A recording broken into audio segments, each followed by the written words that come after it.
Hello മിഗോ, ഇന്നത്തെ video നമ്മുടെ Yamaha fan ബോയ്സിന് സ്പെഷ്യലായിട്ടുള്ളൊരു വീഡിയോ ആണ്. കാരണം നമുക്കറിയാം, കഴിഞ്ഞ ആഴ്ച യമഹയുടെ call of the blue anthem അതിൻ്റെ പുതിയ വെർഷൻ 4 ഇറക്കിയിട്ടുണ്ടായിരുന്നു. അപ്പോൾ അതിനുശേഷം ഇപ്പോൾ സോഷ്യൽ മീഡിയയിൽ ഫുള്ള് ഒരുപാട് ഹോട്ട് ന്യൂസുകൾ ഇങ്ങനെ കറങ്ങിക്കൊണ്ടിരിക്കുന്നുണ്ട്. യമഹ ഒരുപാട് പുതിയ വണ്ടികൾ ലോഞ്ച് ചെയ്യാൻ പോവുകയാണ് എന്നുള്ള കാര്യങ്ങളൊക്കെ. അതിന് മെയിൻ കാരണം ഈ ഒരു കാൾ ഓഫ് ദി ബ്ലൂ ആന്തത്തിൽ ഒരുപാട് വണ്ടികൾ ടീസ് ചെയ്തിട്ടുണ്ട്. സാധാരണ നോർമലി നമ്മുടെ ഇന്ത്യയിലുള്ള വണ്ടികളെ വെച്ച് തന്നെയാണ് ഈ ഒരു call of the blue song അവർ മേക്ക് ചെയ്യല്. പക്ഷെ ഇപ്രാവശ്യം അവർ ഒരുപാട് വേറെ വണ്ടികൾ അതിൽ ടീസ് ചെയ്തിട്ടുണ്ട്. ഇന്നത്തെ വീഡിയോ ആ വണ്ടികൾ ഏതൊക്കെയാണെന്നും അതിൽ ഏതൊക്കെ വണ്ടികളാണ് ഇന്ത്യയിൽ ലോഞ്ച് ചെയ്യാൻ ചാൻസ് കൂടുതലുള്ളത് എന്നൊക്കെയാണ്.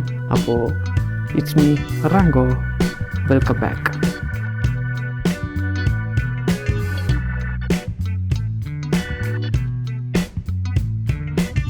നമുക്കറിയാം, R15 വെർഷൻ 3 ഇറങ്ങിയതിന് ശേഷം യമഹ ഇന്ത്യയിൽ വലിയൊരു ബൂം തന്നെയാണ് ഉണ്ടാക്കിയിട്ടുള്ളത്. ഈ ഒരു യമഹ ഫാമിലിയിലേക്ക് ഒരുപാട് ആളുകൾ ആഡ് ചെയ്യാനും ഒരുപാട് പുതിയ ഫാൻസിനൊക്കെ ഉണ്ടാക്കിയെടുക്കാനും ഈ ഒരു R15 വന്നതിന് ശേഷം യമഹയ്ക്ക് സാധിച്ചിട്ടുണ്ട്. അതുകൊണ്ട് തന്നെ യമഹ ഒരുപാട് ഇവൻറ്റ്സ് ഇപ്പോൾ കണ്ടക്ട് ചെയ്യുന്നുണ്ട്. കാൾ ഓഫ് ദി ബ്ലൂ, അതേപോലെ ട്രാക്ക് ഡേ സെഷൻസ്, അതുപോലെ ബ്രേക്ക്ഫാസ്റ്റ് റൈഡ്, ഓവർനൈറ്റ് റൈഡ്, അങ്ങനെ ഒരുപാട് ഇവൻറ്റ്സ് യമഹ കണ്ടക്ട് ചെയ്യുന്നുണ്ട്. അപ്പോൾ ഈ ഒരു call of the blue song Yamaha കുറച്ചു കാലമായിട്ട് ഇങ്ങനെ ഇൻട്രൊഡ്യൂസ് ചെയ്തിട്ടുണ്ട്. പക്ഷേ ആ ഒരു സോങ് ഭയങ്കര ഒരു ഇറിറ്റേറ്റിംഗ് സോങ് ആയിരുന്നു. ഞാനൊക്കെ കാൾ ഓഫ് ദി ബ്ലൂ ഇവൻറ്റിനൊക്കെ പോകുമ്പോൾ ഇതവിടെ ഇങ്ങനെ റിപ്പീറ്റഡ്ലി പ്ലേ ചെയ്തുകൊണ്ടിരിക്കും. പക്ഷേ അത് നമ്മൾക്ക് കേൾക്കുമ്പോൾ അതൊരു എന്താ പറയുക, ഒരു താളമില്ലാത്ത പോലത്തെ ഒരു സോങ്ങാണ്. പല പല വേരിയേഷൻസിൽ പോകുന്ന ഒരു സോങ് ആയിരുന്നു. പക്ഷേ ഇപ്പം വെർഷൻ 4 അവർ ഇറക്കിയപ്പോൾ അതൊന്നും കൂടെ സ്മൂത്താക്കി നമുക്ക് കേൾക്കാനൊക്കെ ഒരു പാട്ട് പോലെ ഇങ്ങനെ കേട്ടിരിക്കാൻ പറ്റുന്ന രീതിയിലാക്കിയിട്ടുണ്ട്. അപ്പോൾ അതിനെന്തായാലും അടുത്ത കാൾ ഓഫ് ദി ബ്ലൂ ഇവൻറ്റിന് പോയി നോക്കുമ്പോൾ അവിടുന്ന് റിപ്പീറ്റഡ്ലി കേൾക്കുമ്പോൾ എങ്ങനെ ഉണ്ട് എന്നറിയാം. എനിക്ക് തോന്നുന്നു പഴയ ഇതിനെക്കാട്ടിലും ഇപ്പം കുറച്ചും കൂടെ മെച്ചപ്പെട്ടിട്ടുണ്ട്. ഇപ്പം കുറച്ചും കൂടെ നമുക്ക് ഒരു രസമായിട്ട് തോന്നുന്നുണ്ട് ആ ഒരു പാട്ട്. ഈ ഒരു സോങ് അല്ല, അതിലെ ഹൈലൈറ്റ് ഇതിൽ ഒരുപാട് വണ്ടികൾ ടീസ് ചെയ്തിട്ടുണ്ട്. അപ്പോൾ അത് തന്നെ നമുക്ക് ഈ ഒരു സോങ്ങിലേക്ക് നോക്കുകയാണെങ്കിൽ തുടക്കത്തിൽ തന്നെ നമ്മുടെ ഇന്ത്യയിൽ ഇമ്പാക്റ്റ് ഉണ്ടാക്കിയ R15 വെച്ചിട്ട് തന്നെയാണ് ആസ് യൂഷ്വൽ ഈ ഒരു സോങ്ങും തുടങ്ങിയിട്ടുള്ളത്. അതിൽ തുടക്കത്തിൽ തന്നെ R സീരീസിലുള്ള വണ്ടികൾ ടീസ് ചെയ്യുന്നുണ്ട്. നമ്മുടെ R15 തന്നെയാണ് ഏറ്റവും ഫ്രണ്ടിൽ. R15M ഉണ്ട്, അതുപോലെ അതിൻ്റെ ബാക്കിൽ R3 ഉണ്ട്, R7 ഉണ്ട്. അത് കഴിഞ്ഞിട്ട് നമ്മുടെ MotoGPയിലെ R1 കാണിക്കുന്നുണ്ട്, പിന്നെ എയറോക്സ് 155. അപ്പോൾ ഇതിലിപ്പം R7 ഇന്ത്യയിലില്ല, R7 ഇപ്പം കാണിച്ചിട്ടുണ്ട്. പിന്നെ അത് കഴിഞ്ഞിട്ട് MT സീരീസ് കാണിക്കുന്നുണ്ട്, MT15. ഇതിൽ MT9 ഇന്ത്യയിലില്ല. അത് കഴിഞ്ഞിട്ട് XSR കാണിക്കുന്നുണ്ട്, XSR 155, അതും ഇന്ത്യയിലില്ല. അത് കഴിഞ്ഞിട്ട് നമ്മുടെ തെനറെ 700, അതും ഇന്ത്യയിലില്ല. അത് ഒരുപാട് ഫാൻസ് ഉള്ള വണ്ടിയാണ്. പിന്നെ നമ്മുടെ FZX, അത് കഴിഞ്ഞിട്ട് FZയുടെ ഡീലക്സ് ആണെന്ന് തോന്നുന്നുണ്ട്. അത് കഴിഞ്ഞിട്ട് നമ്മുടെ NMAX 155, നമ്മുടെ എയറോക്സിൻ്റെ ആ പ്ലാറ്റ്ഫോമിൽ വരുന്ന സ്കൂട്ടർ NMAX 155, അത് ഇന്ത്യയിലില്ല. അത് കഴിഞ്ഞിട്ട് നമ്മുടെ RZR, പിന്നെ നമ്മുടെ ഫാസിനോ, പിന്നെ അവരുടെ സ്കൂട്ടറിൻ്റെ ലൈൻ. ഇപ്പം ഇത്രയും വണ്ടികളാണ് ഇതിൽ ടീസ് ചെയ്തിട്ടുള്ളത്. ഇനി നമുക്ക് ഇതിൽ ഏതൊക്കെ വണ്ടികൾ ലോഞ്ച് ചെയ്യാൻ ചാൻസ് എന്നുള്ള കാര്യങ്ങൾ ഞാൻ പറഞ്ഞുതരാം. ഏതൊക്കെ വണ്ടികളാണ് ഇപ്പോൾ ഇതിൽ പുതുതായി ടീസ് ചെയ്തിട്ടുള്ളത്. ഒന്ന് R7, പിന്നെ MT9, അതുപോലെ NMAX, XSR 155, അതുപോലെ നമ്മുടെ തെനറെ 700.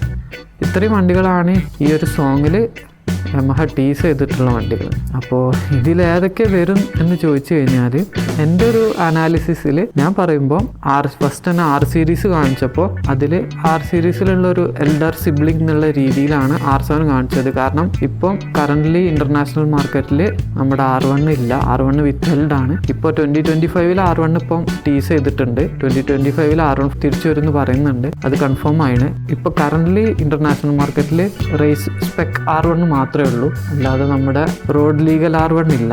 അപ്പോൾ അതുകൊണ്ട് തന്നെ ഒരു എൽഡർ സിബ്ലിംഗ് എന്നുള്ള രീതിയിലായി R7 ടീസ് ചെയ്തതായിരിക്കണം. അതുപോലെ തന്നെ MT സീരീസിന് കാണിക്കുമ്പോൾ ഇപ്പോൾ ഇൻ്റർനാഷണൽ മാർക്കറ്റിലുള്ള MTയുടെ എൽഡർ സിബ്ലിംഗ് MT9 അതിനെ ടീസ് ചെയ്തതായിരിക്കണം. MT10 ഇൻ്റർനാഷണൽ മാർക്കറ്റിൽ ഉണ്ട് തോന്നുന്നുണ്ട്, പക്ഷേ MT9 ടീസ് ചെയ്തു. അപ്പോൾ ഇതിൽ R7ൻ്റെയും MT9ൻ്റെയും കാര്യം അത്ര നമുക്ക് ഉറപ്പിക്കാൻ പറ്റില്ല. പക്ഷേ XSR 155, തെനറെ 700, അതുപോലെ അതുപോലെ NMAX 155. ഇത് ഈ 3 വണ്ടികൾ അവർ സിംഗിളായിട്ട് ടീസ് ചെയ്ത് വിട്ടതാണ് ഇതിൽ. അപ്പോൾ അതിൻ്റെ കാര്യത്തിൽ ഒരു ഡൗട്ട് ഉണ്ട്. എന്തായാലും ഇതുവരെ യമഹയെന്നൊരു ഒഫീഷ്യൽ കൺഫർമേഷൻ ഒന്നും വന്നിട്ടില്ല. ഇതിൻ്റെ കൂടെ നമ്മുടെ MotoGP R1 ജസ്റ്റ് ഒന്ന് ടീസ് ചെയ്ത് പോകുന്നുണ്ട്. മറ്റേ MotoGP റേസിംഗ് സ്പെക് വണ്ടി അതും ജസ്റ്റ് ഒന്ന് ടീസ് ചെയ്തിട്ടുണ്ട്. അത് പിന്നെ റോഡ് ലീഗൽ വണ്ടി അല്ലാത്തതുകൊണ്ടാണ് ഞാൻ ആദ്യം മെൻഷൻ ചെയ്യാൻ വിട്ടുപോയത്. പക്ഷേ എനിക്ക് ഈ വീഡിയോ കണ്ടപ്പോൾ ഞാൻ കൺഫേം ചെയ്തൊരു കാര്യം, NMAX 155 ആ ഒരു സ്കൂട്ടർ ഉടൻ തന്നെ വരാൻ ചാൻസ് ഉണ്ട്. കാരണം പൊതുവെ യമഹ ഈ സോങ്സ് ഉണ്ടാക്കുമ്പോൾ ഇതിൻ്റെ ലാസ്റ്റ് ഇപ്പോൾ കറൻ്റ്ലി മാർക്കറ്റിലുള്ള വണ്ടികളൊക്കെ വെച്ചിട്ടൊരു ലൈനപ്പ് വീഡിയോ ചെയ്യാറുണ്ട്. ഇതിൻ്റെ മുന്നത്തെ വെർഷൻസ് ഒക്കെ കണ്ടു കഴിഞ്ഞാൽ മനസ്സിലാവും. Call of the blue song version 3ഉം 2 ഒക്കെ കണ്ടു കഴിഞ്ഞാൽ നമുക്ക് മനസ്സിലാവും. പൊതുവെ എല്ലാ വണ്ടികളും കൂടി ഒരുമിച്ചുള്ള ഒരു ലൈനപ്പിലാണ് ചെയ്യല്. പക്ഷേ ഇപ്രാവശ്യം ആ ഒരു ലൈനപ്പ് അവർ 2 സെക്ടറായിട്ട് ചെയ്തിട്ടുണ്ട്. സ്കൂട്ടേഴ്സിൻ്റെ ഒരു ലൈനപ്പും അതേപോലെ മോട്ടോർ സൈക്കിൾസിൻ്റെ ഒരു ലൈനപ്പും. ഇതിൽ സ്കൂട്ടേഴ്സിൻ്റെ ലൈനപ്പിൽ അവർ ഈ ഒരു ലാസ്റ്റ് ഭാഗത്ത് കാണിക്കുന്ന ലൈനപ്പിൽ അവർ NMAX ഉൾപ്പെടുത്തിയിട്ടുണ്ട്. പക്ഷേ മോട്ടോർ സൈക്കിൾസിൻ്റെ ലൈനപ്പിൽ ഇപ്പോൾ കറൻ്റ് നമ്മുടെ മാർക്കറ്റിലുള്ള വണ്ടികൾ തന്നെ ഉള്ളൂ. അതായത് R15M, MT, FZ, FZX, അതേപോലെ MT-03 R3 ഇത്രയും വണ്ടികളേ ഉള്ളൂ. അപ്പോൾ മോട്ടോർ സൈക്കിൾസിൽ പുതിയ വണ്ടികളൊന്നുമില്ല. പക്ഷേ സ്കൂട്ടറിൻ്റെ ലൈനപ്പിൽ അവർ NMAX ഉൾപ്പെടുത്തിയിട്ടുണ്ട്. അപ്പോൾ വൈകാതെ തന്നെ ഇന്ത്യയിൽ NMAX ലോഞ്ച് ചെയ്യാൻ ചാൻസ് ഉണ്ട്. അപ്പോൾ NMAXനെ കുറിച്ച് പറയുകയാണെങ്കിൽ NMAX ഒരു 155cc നമ്മുടെ R15ൻ്റെ സെയിം എഞ്ചിൻ എയറോക്സിൻ്റെ അതേ പ്ലാറ്റ്ഫോമിലുള്ള സ്കൂട്ടറാണ്. ഏകദേശം സെയിം സ്പെക്ക് തന്നെ കാര്യങ്ങളൊക്കെ വരിക. പിന്നെ വ്യത്യാസം എന്താണെന്ന് വെച്ചാൽ ഈ ഒരു റൈഡിങ് സ്റ്റാൻസിൽ റൈഡിങ് പൊസിഷനിലൊക്കെ കുറച്ച് ചേഞ്ചസ് ഉണ്ട്. കുറച്ചും കൂടെ ഒരു ടൂറിങ് സ്കൂട്ടറാണ്. എയറോക്സ് കുറച്ചും കൂടെ ഒരു സ്പോർട്ടി ടൈപ്പ് മാക്സി സ്കൂട്ടറാണ്. ഇത് കുറച്ചും കൂടെ ഒരു ടൂറിങ് ഫ്രണ്ട്ലി ആയിട്ടുള്ള മാക്സി സ്കൂട്ടറാണ്. ഇതിന് തന്നെ ഇന്റർനാഷണൽ മാർക്കറ്റിലൊക്കെ ഒരുപാട് ആക്സസറീസ് വരുന്നുണ്ട്. ടോപ്പ് ബോക്സ്, ടോപ്പ് റാക്ക്, വലിയ വൈസേഴ്സ്, അങ്ങനത്തെ ഒരുപാട് ആക്സസറീസ് ടൂറിങ്ങിനായിട്ട് ഉപയോഗിക്കാൻ പറ്റുന്ന ആക്സസറീസ് ഒക്കെ പ്രൊവൈഡ് ചെയ്തിട്ടാണ് ഈ ഒരു വണ്ടി വരുന്നത്. അപ്പോൾ ഈ ഒരു സ്കൂട്ടർ നമുക്ക് എന്തായാലും ഉടൻ തന്നെ പ്രതീക്ഷിക്കാം. പിന്നെ ഉള്ളത് XSR 155. ഇപ്പോൾ കറൻ്റ്ലി നമ്മുടെ യമഹയുടെ 155cc സെഗ്മെന്റ് ഇന്ത്യയിലുണ്ട്. അതിൽ തന്നെ R15 ഉണ്ട്, MT ഉണ്ട്, എയറോക്സ് ഉണ്ട്. മോട്ടോർ സൈക്കിൾ നോക്കുകയാണെങ്കിൽ R15 ഉണ്ട്, MT ഉണ്ട്. അപ്പോൾ ഇതിലേക്ക് XSRനെ കൊണ്ടുവരാൻ ഭയങ്കര സിമ്പിളാണ്. ആ സെയിം പ്ലാറ്റ്ഫോം ഒരുപാട് പാർട്സ് ഷെയർ ചെയ്യുന്നുണ്ട്. ഇന്റർനാഷണൽ മാർക്കറ്റിൽ നല്ല സക്സസ്ഫുൾ ആയിട്ടുള്ള ഒരു മോട്ടോർ സൈക്കിളാണ്. ഇന്ത്യയിലേക്ക് കൊണ്ടുവന്നാലും സക്സസ്ഫുൾ ആവും. കാരണം FZX തന്നെ ഒരുപാട് പേര് XSRനെ പ്രതീക്ഷിച്ച് നിന്നിട്ട് FZX ആണ് കിട്ടിയത്. പക്ഷെ അതിലാരും സംതൃപ്തമായിരുന്നില്ല. അപ്പോൾ ഈ ഒരു വണ്ടി വന്നു കഴിഞ്ഞാൽ ഭയങ്കര അടിപൊളിയാവും. ഇത് ഇൻട്രൊഡ്യൂസ് ചെയ്യാൻ വളരെ സിമ്പിളുമാണ് യമഹക്ക്. അപ്പോൾ ഈ ഒരു വണ്ടിയും വൈകാതെ വരുമെന്നാണ് എനിക്ക് തോന്നുന്നത്. പിന്നുള്ളത് നമ്മുടെ R7, MTO7, അതേപോലെ Tenere 700. ഇത് 3ഉം സെയിം പ്ലാറ്റ്ഫോമാണ്.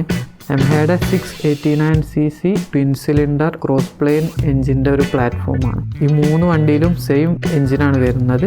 ട്യൂണിങ്ങിലുള്ള ഡിഫറൻസ് ഒക്കെ ഉള്ളൂ. R7, MTO7, അതേപോലെ Tenere 700. ഇതിൽ ടെനറക്കാണ് ഇന്ത്യയിൽ ഏറ്റവും കൂടുതൽ ഫാൻസ് ഉള്ളത്. ഇതിൻ്റെ ഒരു കാഴ്ചപ്പാടിൽ ടെനറക്ക് ഒരുപാട് സ്പെഷ്യൽ സ്പെക്കുകളുണ്ട്. നമ്മുടെ നോർമൽ അഡ്വഞ്ചർ ബൈക്ക് പോലെയല്ല, ഒരുപാട് വ്യത്യാസമുള്ളൊരു യുണീക്ക് മോട്ടോർ സൈക്കിളാണ് ടെനറെ. അതിനെക്കുറിച്ച് കൂടുതലൊന്നും ഞാൻ ഇപ്പോൾ പറയുന്നില്ല. അപ്പോൾ എൻ്റെ ഒരു കാഴ്ചപ്പാടിൽ യമഹ ഈ ഒരു 3 വണ്ടികളും ഒരുമിച്ച് ഇൻട്രൊഡ്യൂസ് ചെയ്യാനാണ് ചാൻസ്. അത് ഒന്നുകിൽ കുറച്ച് കഴിഞ്ഞിട്ടായിരിക്കും ലോഞ്ച് ചെയ്യുക, അല്ലെങ്കിൽ അവർ അത് മറ്റേ CBU യൂണിറ്റ് ആയിട്ടായിരിക്കും ഇൻട്രൊഡ്യൂസ് ചെയ്യുക. അതായത് ഇപ്പോൾ R3യും നമ്മുടെ MT-03 ഒക്കെ ഉള്ള മാതിരി ഇമ്പോർട്ടഡ് വെർഷനായിട്ട്. അപ്പോൾ പ്രൈസ് കുറച്ച് എക്സ്പെൻസീവ് ആവും, പക്ഷെ എന്നാലും ആ ഒരു രീതിയിലായിരിക്കും യമഹ ഇൻട്രൊഡ്യൂസ് ചെയ്യുക. പിന്നെ നമ്മൾ കുറച്ച് ബിസിനസ് മൈൻഡായിട്ട് ചിന്തിക്കുകയാണെങ്കിൽ യമഹയുടെ പ്രൊഡക്റ്റ് ഇപ്പം R15 ആയാലും വെർഷൻ 4ഓട് കൂടിയിട്ട് ആ ഒരു സാച്ചുറേഷൻ പോയിന്റിൽ എത്തിയിട്ടുണ്ട്. കാരണം ആ ഒരു എസ് കർവ് ഏകദേശം സ്ലോലി വന്ന് ആ ഒരു ഹൈപ്പ് കഴിഞ്ഞ് ഫ്ലാറ്റായി പോയിട്ടുണ്ട് ഒരുവിധം. യമഹയുടെ FZ-V3 ആയാലും ഇപ്പോൾ ലേറ്റസ്റ്റ് വന്ന വെർഷൻസൊക്കെ. അപ്പോൾ ഒരു പുതിയ പ്രൊഡക്റ്റ് ഇൻട്രൊഡ്യൂസ് ചെയ്യാന്നുള്ളത് ഒരു ബിസിനസ് മൈൻഡിൽ ചിന്തിക്കുമ്പോൾ യമഹ ഒരു പുതിയ പ്രൊഡക്റ്റ് ഇൻട്രൊഡ്യൂസ് ചെയ്യാനുള്ള ടൈമായിരുന്നു. അപ്പോൾ ആ ഒരു ലെവലിൽ നമ്മൾ ചിന്തിക്കുമ്പോൾ XSRോ അല്ലെങ്കിൽ വേറെ ഏതെങ്കിലും ഒരു വണ്ടി ഉടനെ തന്നെ യമഹ മാർക്കറ്റിൽ ഇൻട്രൊഡ്യൂസ് ചെയ്യാൻ ചാൻസ് കൂടുതലാണ്. അപ്പോൾ ഈ ഒരു വീഡിയോ കണ്ട പ്രകാരം എനിക്ക് തോന്നുന്നത് XSRും അതുപോലെ ഈ ഒരു സോങ്ങിൽ നമ്മൾ കൺഫേം ആക്കിയ NMAXും ഉടനെ തന്നെ ലോഞ്ച് ഉണ്ടാവാൻ ചാൻസ് ഉണ്ട്. അതായത് 2025 ഏർലിയിൽ തന്നെ ലോഞ്ച് വെക്കാൻ ചാൻസ് ഉണ്ട്. പിന്നെ നമ്മുടെ R3യും MTO3 ഒക്കെ ലോഞ്ച് ചെയ്ത ടൈമിൽ നമ്മുടെ R7ഉം MT7ഉം MT9 ഒക്കെ യമഹ ടീസ് ചെയ്തിട്ടുണ്ടായിരുന്നു. അപ്പോൾ ഇനി Tenere വരുമ്പം എന്തായാലും ഒറ്റയ്ക്ക് വരാൻ ചാൻസ് ഇല്ല. Tenereൻ്റെ കൂടെ ഈ R7ഉം MTO7 എന്തായാലും ഉണ്ടാവും, അതിൻ്റെ കൂടെ MTO9 ഉണ്ടാവും. അപ്പോൾ ഈ ഒരു 4 ബൈക്സും എൻ്റെ ഒരു അഭിപ്രായത്തിലൊരു മെഗാ ലോഞ്ച് ഇവൻ്റ് ആയിട്ടായിരിക്കും യമഹ ഇൻട്രൊഡ്യൂസ് ചെയ്യുക. അതെനിക്ക് തോന്നുന്നത് ഒന്നെങ്കിൽ 2025 ലേറ്റ് ആയിട്ടോ അല്ലെങ്കിൽ 2026 ഒക്കെ ആയിട്ടായിരിക്കും യമഹ ഇൻട്രൊഡ്യൂസ് ചെയ്യുക. ഇതൊക്കെ എൻ്റെ നിഗമനങ്ങളാണ്. അപ്പോൾ പ്രോപ്പറായിട്ടുള്ളൊരു കൺഫർമേഷനൊന്നും ഇതുവരെ വന്നിട്ടില്ല എന്നാണ് എൻ്റെ അറിവ്.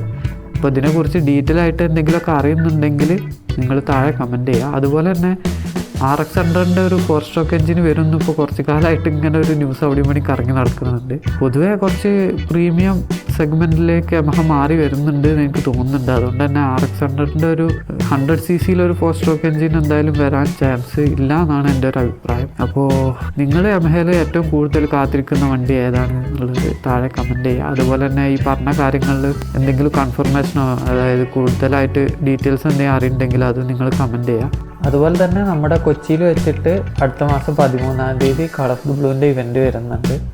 ഈ ഒരു സോങ് ഇറങ്ങിയതിന് ശേഷം ആദ്യമായിട്ട് കേരളത്തിൽ വരുന്ന ഇവൻ്റാണ്. അതുകൊണ്ട് തന്നെ ഈ ഒരു ഇവൻറ്റിൽ ഈ സോങ് എങ്ങനെ ഉണ്ടാവും എന്നുള്ളത് ഈ 13-ാം തീയതി അറിയാൻ പറ്റും. ഞാനും രജിസ്റ്റർ ചെയ്തിട്ടുണ്ട്, വേറെ സീനൊന്നും ഇല്ലെങ്കിൽ ഞാനും പങ്കെടുക്കും. അപ്പോൾ അതിൻ്റെ ലിങ്കും കാര്യങ്ങളൊക്കെ യമഹയുടെ ഒഫീഷ്യൽ സൈറ്റിലുണ്ട്, ഞാൻ ഈ ഡിസ്ക്രിപ്ഷൻ ബോക്സിലും കൊടുക്കാം. അപ്പോൾ ഈ ഒരു വീഡിയോ അത്രയൊക്കെ തന്നെ ഉള്ളൂ. വീഡിയോ ഇഷ്ടപ്പെട്ടാൽ ലൈക്ക് ചെയ്യുക, കമൻറ്റ് ചെയ്യുക, ഷെയർ ചെയ്യുക. ഇറ്റ്സ് മീ റാങ്കോ സൈനിങ്. ബൈ.